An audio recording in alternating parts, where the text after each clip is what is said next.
Eyafrim, have you heard anything new about those frost giants that attacked Rue's cruise? No. Did something else happen? I think they might have formed an alliance with the frost dragons, because I think the ship was frozen.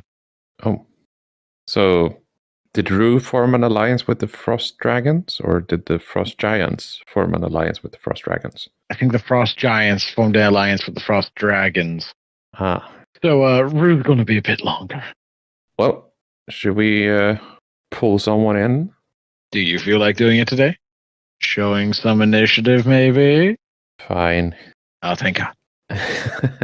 Well, here's a sleeping dwarf. I'll pull them in, and there we go. Hello there. Hello. Who the bloody fanboy are you?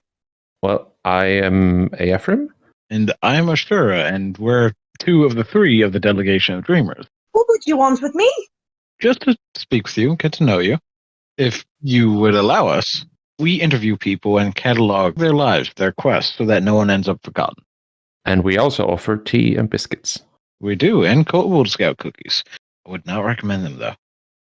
Well, it'd just be rude to turn down that. What have you got? Kobold something? Kobold Scout cookies, they're as hard as rocks. Yeah, the trick is that you need teeth that are harder than rock. You'll chip a tooth. But it will be worth it if your stomach can digest them. Dwarf stomach can handle anything. Hand one over. All right, we'll get the kobolds to get some. So, who might you be? My name is Meredith. Meredith Hammerstone. Now, that's a dwarven last name if I knew one. I should hope so. Nice to meet you, Meredith. Can you tell us a bit where you come from? Well, that's a long story. I mean, we've got all the time in the world. You've got a point. I come from a place called Blackstone Ridge. Very lovely place until the undead hit. Did they attack the village? Yes, unfortunately. I was on a mission. Not an adventuring mission, but I was tasked to take supplies to the next town over. However, when I returned, there was no one left. Oh. Did you find your family in the wreckage? Can't say I found them again, but if I do, I'll make sure to put them to peace at last. I mean, it could mean that they're still alive. Doubtful. But I like the way you think. Always gotta have a sense of positivity about you. Hope is a good thing to have. Indeed. Although sometimes this one over here makes me feel hopeless. What happened after you came back then, when you discovered that everyone was gone? Well, I hardly stuck around to meet the same fate, but I vowed that I would find what happened and do what I could to stop it from happening to others. I found a very small town called Phandalin, which I heard was suffering from other scaly problems. And so I decided to take a look around and see what I could do to help. Other scaly problems? Were they invaded by a bunch of fish? A bunch of fish? No! A dragon, of course. Ah, okay. That would be my second guess. I guess could assume of kobolds, but they're very cowardly sometimes. Yeah. No, not you, Jeremy. You're fine. Here's Jeremy with the tea and the... Wait, Jeremy, I thought you went with Rue. Ah, excellent. Biscuits. I guess Jeremy came back before Rue did. You escaped the ship. Yeah, I guess someone has to bring the news of Rue's adventures to us. True. Wait, I met you. How did I not know that? Anyway, sorry for interrupting you. Go on. All right. Well, I heard that the townmaster, I believe his name is Harbin, was searching for some assistance in protecting the town of Phandalin. However, when I arrived, there was already a very large party there to take up the job. But as I listened in, it seemed Harbin didn't really care to protect his people, but only really himself. Ah, typical town mayor. Politicians, I tell you. They're as corrupt as the undead. Mm-hmm. But what would they have you do? Well, to start, there were rumors of another dragon. I hadn't seen it yet, but I assumed that, as boastful as the party was, they would need some assistance.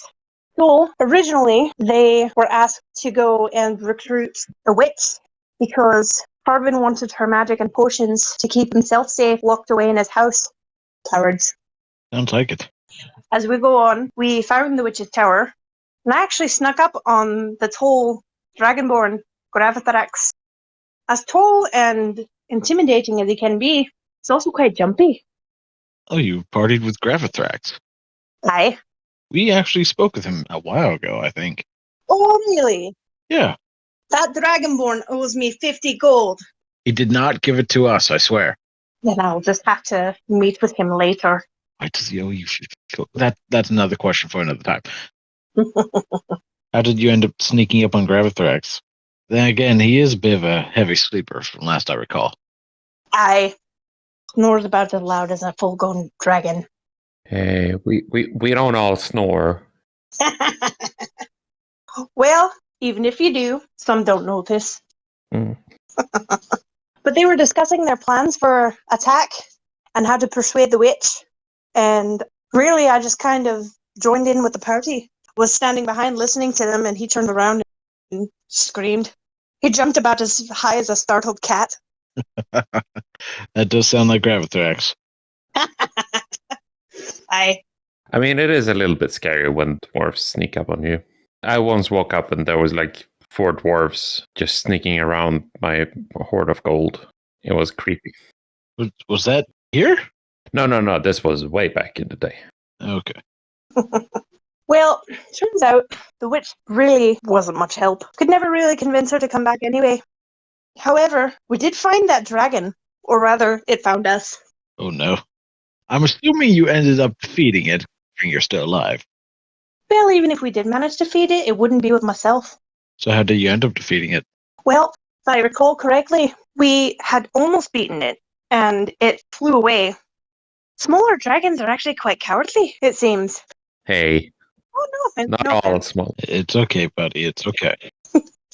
I believe in you. Well, we kept fighting a manticore as well, but we did manage to keep the witch protected. However, she gave us a bit of false hope in making us think that she would join us. Oh, what'd she do? Well, she asked us to retrieve a magical item for her. I believe it was some sort of bird staff. Bird staff? Don't care too much for magic. Yes, she wanted some sort of bird staff. So we marked it down and we went hunting for it. It was on a sunken pirate ship. Like underwater? Aye. Did she know where the sunken pirate ship was? Aye, she told us exactly where it was. And she decided not to go get us. Ah, you know witches. They'd rather have someone else do their dirty work. Reminds me of someone else I know. And also, I've heard that witches can't really swim. They just sink to the bottom. Don't they also melt in water? Possibly. You might be thinking about biscuits. Can't say I've ever seen a witch in the rain. Are you trying to say witches are made of biscuits? Oh, they could be. So this bird staff, is that a staff that is made out of birds, or is it a staff that shoots out birds? No, it wasn't made out of birds, but it seemed to affect them. I'm not sure why, or why even she wanted it, but I can tell you it wasn't pleasant when we arrived back. But our trip there was actually quite interesting. The only time I ever saw that necromancer lady actually do anything besides hinder our progress. What necromancer lady? Some tiefling. She decided to join us shortly before we headed over to the pirate ship. We met her at the tavern. I assumed that she was in need of some work as she was just sitting there, not really doing much. So I invited her to come and assist us with any dangers there could be over at the pirate ship. Turns out there were, but she wasn't too much help. In fact, she set us back quite a bit when we returned to Axholm. Oh, what did she do? So Axholm was abandoned many years prior, but there was a banshee or something living within its walls. Sorry, these biscuits are dry. Yeah. I warned you. Sorry, it is fine. But we were trying to get in to Axholm. I can't recall exactly why, but we needed to retrieve something there. Possibly we were just looking for a place to stay before traveling back to Phandalin. But this necromancer woman decided that it was going to be a bright idea to cast Shatter on the gates. Hindered us nearly an hour just trying to get in. Oh, Lord. Is this her first time using that spell? Possibly. Never trust a trigger-happy witch. I completely agree with you on that one. I've had too many instances where something like that's happened. Story for another time. I have life experience. Let's go with that. Good answer. So anyways, turns out there was a second banshee living in Axholm, and her soul was attached to a necklace we found. What people don't know is that Axholm is an old dwarven city, and apparently, shame on my ancestors, because they imprisoned this poor woman and trapped her in the ruins there, which is why she had a severe hatred towards dwarves. Lucky me. Oh, Lord. And then this necromancer woman tries to sell me to her Yeah. as vengeance. Did she hogtie you? No, she just tried to offer me as a sacrifice to this darn banshee. Told her to cut that right quick before I sent her down there with her. Was that at least a decent price? Yeah, I was going to ask, how much are you worth? Pardon me, I am priceless. Good answer. How did you meet this necromancer tiefling again? Well, she joined us at a tavern just before we headed out from the witch. I want to be a bit more careful about who you let join the party. Agreed. No offense to the tiefling race, but it seems like the ones that in our party didn't do much for us. I can't exactly say that for Bodell. He was actually quite helpful towards the end, even though he looked ridiculous in that jester costume. He was in a jester's outfit? He just vanished from our party. I think he ran away because he tried to steal from us. But eventually, we had run to Neverwinter and found him there as a performer for the court there. Apparently, he'd stolen from one too many people, and they had imprisoned him there as a sort of clown. Was he funny?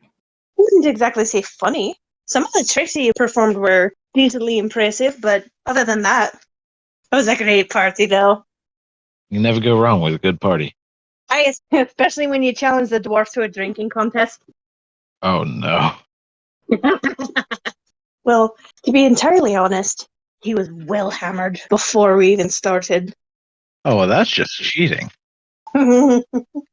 Hey, when you're fighting a giant red dragon, you have to fight a little dirty. Yeah, I can see that. So what else do you want to know? Yeah, well, whatever happened to those undead that attacked your hometown? Did you find out who caused it? We sure did. Turns out that my city wasn't the only one who had been attacked by the undead made by that filthy dragon. Again, no offense. None taken. I washed yesterday. I'm not filthy. Yeah.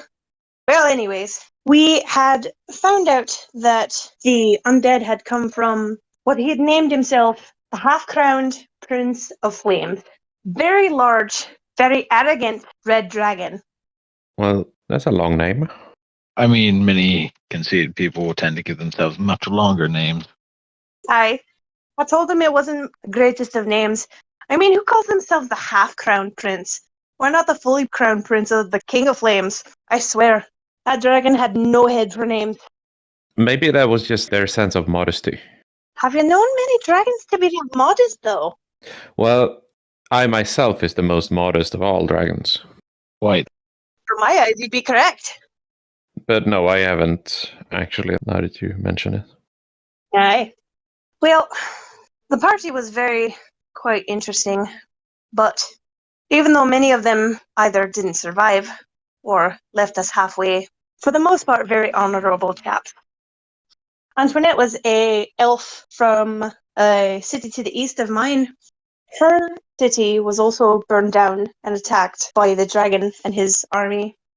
Eventually, we found out that herself and one other were survivors of the city, so he also helped us take down the dragon. Calrax, very large minotaur, was also looking for the half-crown prince because he'd lost his family to it. His wife, I believe. Essentially, a dragon had claimed many victims before we had joined together. Well, that's the problem with being powerful. You make a lot of enemies. True. You would know. Mm-hmm. You made many enemies. And did you manage to find the half-crown Prince of Flame? He was actually parading himself around as the Lord of Neverwinter. Oh. He's changed himself to look like a human. A bit more difficult to find. but we found him. How did you manage to find out who he was? Well, that second elf from Antoinette's town actually helped us figure that out. He had run a tavern just outside of Neverwinter. It's actually very interesting. The place is full of ferrets. Full of ferrets? Aye. Is it overrun by ferrets? Well, not exactly. I forget his name, but he uses the ferrets as help for his tavern, entertainment a little bit for the ice giant, and also the ferrets helped us dig a tunnel into the lair. Part of us, anyway. The rest of us went to the party. And this is where you drank the dragon, stupid. The guards weren't exactly very nice, but I suppose that's expected. So we disguised ourselves and managed to slip into the party where the half-crown prince was. And Gravithrax, actually very entertaining, because Antoinette and Gravithrax dressed themselves both up as ambassadors of some sort. And I got to keep my armor because they chose me to act as their security guard. So essentially, they dressed up as royals while I was guarding them. Gravithrax had his little doily in front of his little suit. Does sound like something he'd do. So, Bodell, we had found him there again. This is the same one that had left us before and got captured. So he was a jester for this party, and he assisted us in locating exactly which one was the half-crown prince. And in order to sneak past the guards, we decided, why not use the drunkest man at the party and challenge him to a drinking contest against yours truly. Oh, boy. It was a sight to see. He was so out of it. He only agreed that if he won, he would dance with me, or I would dance with him. It was hilarious. Eyafrim, we should invite her to the tavern sometime. Oh, yeah. No one throws a party like a dwarf. However, this one wasn't too bad, aside from being work. But we managed to get him to drink even more than he had, and eventually he started to fight the guards so we wouldn't have to. They were distracted by him, and we managed to slip into a hidden passage in the ballroom to follow the half-crown prince who was running away in his little human form. And I swear I felt a fool, because I charged in. I had no idea where the rest of the party was. I charged in, axe in hand, and there's no one else there but me on the half-crown prince. Just standing there. I bet he had many questions. Many questions too, but the only thing I could muster was, how are you? A bit flabbergasted. A bit. So up until I was trying to figure out where they'd gone, I'm just kind of chatting with him. Very unusual character. But eventually the rest of the party managed to join up with me. Apparently they had hidden in the passageway somewhere behind me, and I'd run just past them without even noticing. But we eventually were teleported. The half-crown prince, he was standing on these symbols on the floor, these runes of some sort, and he was standing in this very awkward position. He was dancing, I suppose, at first, and then was just standing there with one foot in the air. And when he stepped down, when he stomped, he vanished. Well, we tried to replicate the dance. Very funny trying to see Gravithrax dance. But we managed to figure it out. We also were teleported into the dragon's lair, whilst the other half of the party were with the ice giant trying to get in that way. So the party was split up. Aye. Wait, when did you get an ice giant?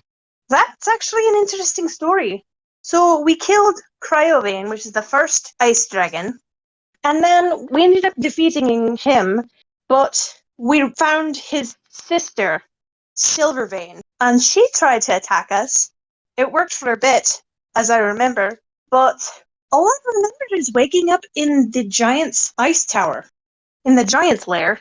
We had these little collars on, but so did Silvervein. Very strange. So it turns out this ice giant His name is Jarlspar, by the way. Actually, a very pleasant character once you get to know him. He apparently chose to claim these two small ice dragons.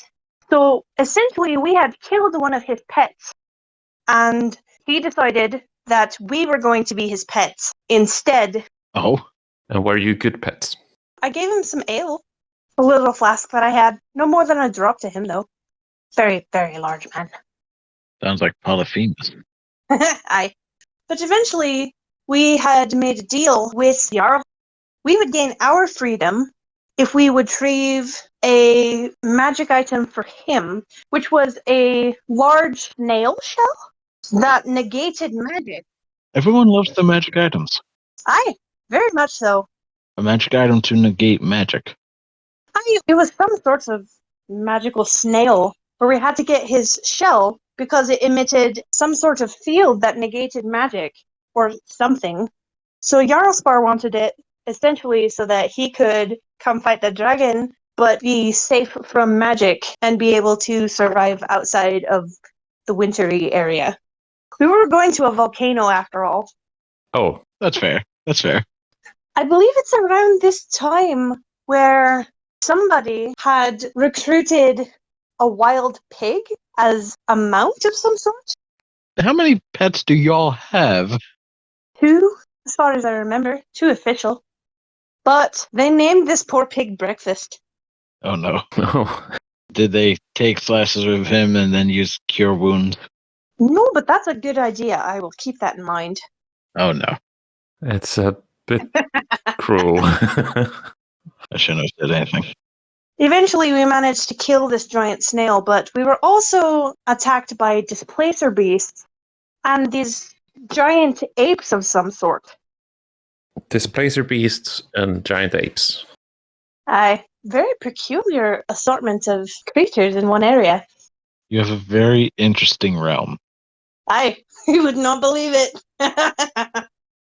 Anyways, we managed to defeat these displacer beasts. Shrug, our little goblin friend, he's about 2 feet tall, 2 feet wide. He's basically a sphere of goblin. Managed to make a cloak of displacement from their hide. That came in handy. I think it was around that point I really got tired of fighting all these animals. I've got a great axe.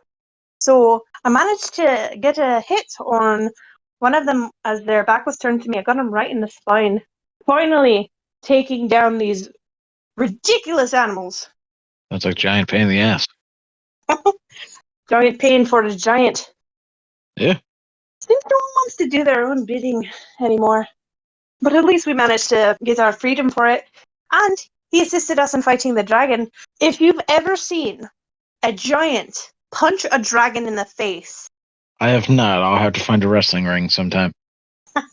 Well, Hammerstone actually tried to build a battle pit. I recall towards the end we were helping our little kobold friend. All I recall is Calrax was digging this big hole and I asked him what he was doing. He says that he was trying to build a fighting pit. So you very well may have your chance one day. Gravithax was talking about putting a ring in the tavern. Of course he was. But you ended up fighting the half-crown Prince of Flame. We managed to get into his lair. Eventually we reunited. However, we had this older woman named Petunia in our party, and the entire time we were trying to defeat these creatures and go on our way and finish these quests, she was going on and on about how her uncle was a dragon. Was the dragon the half crown? The dragon was the half-crowned. Oh no. We get to the lair. We begin fighting, and the half-crown prince turns to Petunia and he goes, "Are you going to let them kill your uncle?"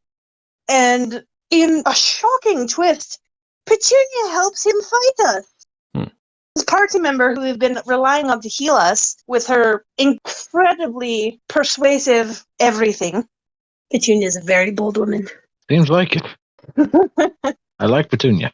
Petunia is actually a very interesting, very kind woman when she wants to be. But do not get in the way of her stones. Her stones? They were given to her. Yeah, euphemism of some kind. I don't believe so. Petunia got these stones as a gift from the Moon Maiden Saloon is the one she worshipped. Interestingly enough, that is one of the reasons she joined our party, is because it turns out the half-crown prince had one of her stones, one of these sacred stones, a set of 3. Were they sacred stones for her god? Yes, they were. Ah, okay. Well, if you ever have the chance to go back in time, or however you beings work, and meet her, I would very much suggest it. She's a very interesting character. But anyways, we got to the half-crown prince's lair, and we met a skeleton along the way. As a reanimated skeleton. His name is Papyrus. And he eventually helped us fight the half-crown prince. Or at least he was there for morale. I think Antoinette actually ran off with him after. They said something about lasagna. A skeleton named Papyrus who's into Italian dishes. I feel like I've seen this one before. Perhaps he gets around, I don't know. It's possible.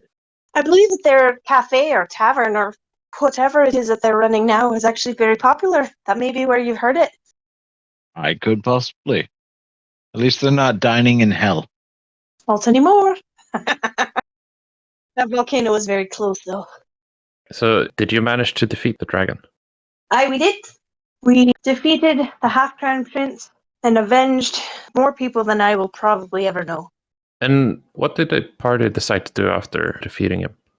Antoinette and Papyrus opened their own tavern and bakery. I believe she married the skeleton. So they run this little shop together. Very nice. I get food from them occasionally as I go through for my travels. I believe Gravithrax may have opened his own smithy in Phandalin. Gowie, very, very small, very cute little frog wizard. I believe he stayed in Phandalin with us to gain more friends that were coming in now that the city was safe. Petunia sadly passed away. We all paid tribute in our own way. How do you pay tribute to Petunia?